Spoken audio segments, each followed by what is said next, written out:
शक्तिमान पिता धन्यवाद करते हैं आज के सुंदर बाइबल अध्ययन के लिए। खुदावन हर एक को परिपक्व कर दे, आशीष कर पिता यीशु नाम से मांगते हैं, आमीन। हम पढ़ेंगे पहला शमूएल उसका 2 अध्याय। हन्ना की प्रार्थना। तब हन्ना ने प्रार्थना करके कहा, मेरा मन यहोवा के कारण मग्न हुआ है, मेरा सिंह यहोवा के कारण ऊंचा हुआ है। मेरा मुंह मेरे शत्रुओं के विरुद्ध खुल गया, क्योंकि मैंने तेरे किए हुए उद्धार से आनंदित हूँ। यहोवा के तुल्य कोई पवित्र नहीं, क्योंकि तुझको छोड़ कोई और है ही नहीं। हमारे परमेश्वर के समान कोई चट्टान नहीं है। फूलकर अहंकार की और बातें मत करो, और अंधेर की बातें तुम्हारे मुंह से ना निकलें, क्योंकि यहोवा ज्ञानी ईश्वर है, कामों का तोलने वाला है। शूरवीरों के धनुष टूट गए, और ठोकर खाने वालों की कटी में बल का फेंटा कसा गया। जो पेट भरते थे उन्हें रोटी के लिए मजदूरी करनी पड़ी, जो भूखे थे वे फिर ऐसे ना रहे, वरन जो बांझ थी उसके साथ हुए, और अनेक बालकों की माता घुलती जाती है। यहोवा मारता और जिलाता भी है, वही अधोलोक से उतारता उससे निकालता भी है। यहोवा निर्धन करता और धनी भी बनाता है, यहोवा नीचा करता और ऊंचा भी करता है। वह कंगाल को धूलि में से उठाता और दरिद्र को घुरे में से निकाल खड़ा करता है, ताकि उनको अधिपतियों के संग बिठाए और महिमा युक्त सिंहासन के अधिकारी बनाए। क्योंकि पृथ्वी के खंभे यहोवा के हैं, और उसने उन पर जगत को धरा है।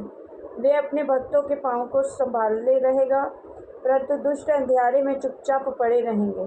क्योंकि कोई मनुष्य अपने बल के कारण प्रबल ना होगा। जो यहोवा से झगड़ते हैं वे चकनाचूर होंगे। वे उनके विरुद्ध आकाश में गरजेगा, और यहोवा पृथ्वी के छोर तक न्याय करेगा, और अपने राजा को बल देगा, और अपने अभिषिक्त के सींग को ऊंचा करेगा।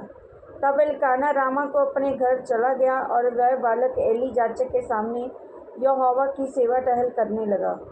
एली के पुत्र तो लुच्चे थे, उन्होंने यहोवा को ना पहचाना। याजकों की रीति लोगों के साथ ये थी, जब कोई मनुष्य मेल बलि चढ़ाता था, तब याजक का सेवक मांस पकाने के समय एक 3 नोक वाला कांटा हाथ में लिए हुए आकार और उसके कढ़ाई या हांडी या हांडे या तसले के भीतर डालता था, और जितना मांस कांटे में लग जाता था उतना याजक आप ले लेता था। ऐसा ही वे शीलो के सारे इस्राएलियों से किया करते थे, और वहां आते थे। और चर्बी जलाने से पहले भी याजक का सेवक आकर मेल बलि चढ़ाने से कहता था, भूनने के लिए याजक को मांस दे, वह तुझसे पका हुआ नहीं, कच्चा ही मांस लेगा। और जब कोई उससे कहता, निश्चित चर्बी अभी जलाई जाएगी, तब जितना तेरा जी चाहे उतना ले लेना, तब वह कहता था, नहीं अभी दे, नहीं तो मैं छीन लूँगा। इसलिए उन जवानों का पाप यहोवा की दृष्टि में बहुत भारी हुआ, क्योंकि वे मनुष्य यहोवा की भेंट का तिरस्कार करते थे। परंतु शमूएल जो बालक था, सनी का एपोद पहने हुए यहोवा के सामने सेवा टहल किया करता था। उसकी माता प्रतिवर्ष उसके लिए एक छोटा सा बागा बनाकर, जब उसके पति के संग प्रतिवर्ष को मेल बलि चढ़ाने आती थी, तब बागे को उसके पास लाया करती थी। एली ने एल्काना और उसकी पत्नी को आशीर्वाद देकर कहा, यहोवा इस बालक के बदले जो उसको अर्पण किया है तुझको इस पत्नी से वंश दे। तब वे अपने यहाँ चले गए। यहोवा ने हन्ना की सुधि ली, वह गर्भवती हुई, और उसके 3 बेटे और 2 बेटियां उत्पन्न हुई, और बालक शमूएल यहोवा के संग रहता हुआ बढ़ता गया। एली और उसके पुत्र। एली तो अति बूढ़ा हो गया था, और उसने सुना कि उसके पुत्र सारे इस्राएल से कैसा व्यवहार करते हैं, वरन मिलाप वाले तंबू के द्वार पर सेवा करने वाली स्त्रियों के संग कुकर्म भी करते हैं। तब उसने उनसे कहा, तुम ऐसे ऐसे काम क्यों करते हो? मैं इन सब लोगों से तुम्हारे कुकर्मों की चर्चा सुना करता हूँ। हे मेरे बेटों, ऐसा ना करो, क्योंकि जो समाचार मेरे सुनने में आता वह अच्छा नहीं। तुम तो यहोवा की प्रजा से अपराध कराते हो। यदि एक मनुष्य दूसरे मनुष्य का अपराध करे, तब तो परमेश्वर उसका न्याय करेगा, परंतु यदि कोई मनुष्य यहोवा के विरुद्ध पाप करे, तो उसके लिए कौन विनती करेगा? तो भी उन्होंने अपने पिता की बात ना मानी, क्योंकि यहोवा की इच्छा उन्हें मार डालने की थी। परंतु शमूएल बालक बढ़ता गया, और यहोवा और मनुष्य दोनों उससे प्रसन्न रहते थे। एली के परिवार के विरुद्ध भविष्यवाणी। तब परमेश्वर का एक जन एली के पास जाकर उससे कहने लगा, यहोवा यूँ कहता है, जब तेरे मूल पुरुष का घराना मिस्र में फ़िरौन के घराने के वश में था, तब क्या मैं उस पर निश्चय प्रकट ना हुआ था? और क्या मैंने उसे इसराइल के सब गोत्रों में से इसलिए चुन नहीं लिया था कि मेरा जाचक होकर मेरी वेदी के ऊपर चढ़ावे चढ़ाए, धूप जलाए और मेरे सामने अपोध पहना करे? क्या मैंने तेरे मूल पुरुष के घराने को इसराइलियों के सारे हव्य ना दिए थे?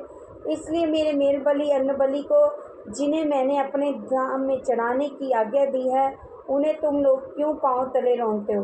तुम क्यों अपने पुत्रों को मुझसे अधिक आदर करता है कि तुम लोग मेरी इस्राएली प्रजा को अच्छी से अच्छी बेटे खा खा के मोटे हो जाओ? इसलिए इस्राएल के परमेश्वर यहोवा की वाणी है, मैंने तो कहा था, तेरा घराना और तेरे मूल पुरुष का घराना तेरे सामने सदैव चला करेगा। परंतु अब यहोवा की वाणी है, ये बात मुझसे दूर हो, क्योंकि जो मेरा आदर करे मैं उनका आदर करूँगा, जो मुझे तुच्छ जाने वे छोटे समझे जाएंगे।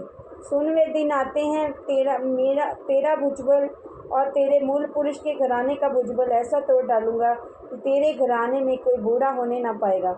इस्राएल का कितना ही कल्याण क्यों ना हो, तो भी तुझे मेरे धाम का दुख देख पड़ेगा, और तेरे घराने में कोई भी बूढ़ा ना होने पाएगा। मैं तेरे कुल के सब किसी से तो अपनी वेदी की सेवा ना छीनूंगा, परंतु तो भी तेरी आंखें देखती ही रह जाएंगी, तेरा मन शोकित होगा और तेरे घर की बढ़ती सब अपनी जवानी में ही मर मिटेंगी। मेरी इस बात का ये चिन्ह वे विपत्ति होगी जो होपनी और फिनहास नामक तेरे दोनों पुत्रों पर पड़ेगी, अर्थात वे दोनों के दोनों एक ही दिन में मर जाएंगे। और मैं अपने लिए एक विश्वास योग्य याजक ठहराऊंगा, जो मेरे हृदय और मन की इच्छा के अनुसार किया करेगा, और मैं उसका घर बसाऊंगा और स्थिर करूंगा। वह मेरे अभिषिक्त के आगे आगे सब दिन चला फिरा करेगा। और ऐसा होगा कि जो कोई तेरे घराने में बचा रहेगा, वह उसी के पास जाकर एक छोटे से टुकड़े चांदी या एक रोटी के लिए दंडवत करके कहेगा, जाचक के किसी काम में मुझे लगा, जिससे मुझे एक टुकड़ा रोटी मिले। इस वचन के द्वारा पर ब्लेस करेंगे। आमीन। सबको जय मसीह।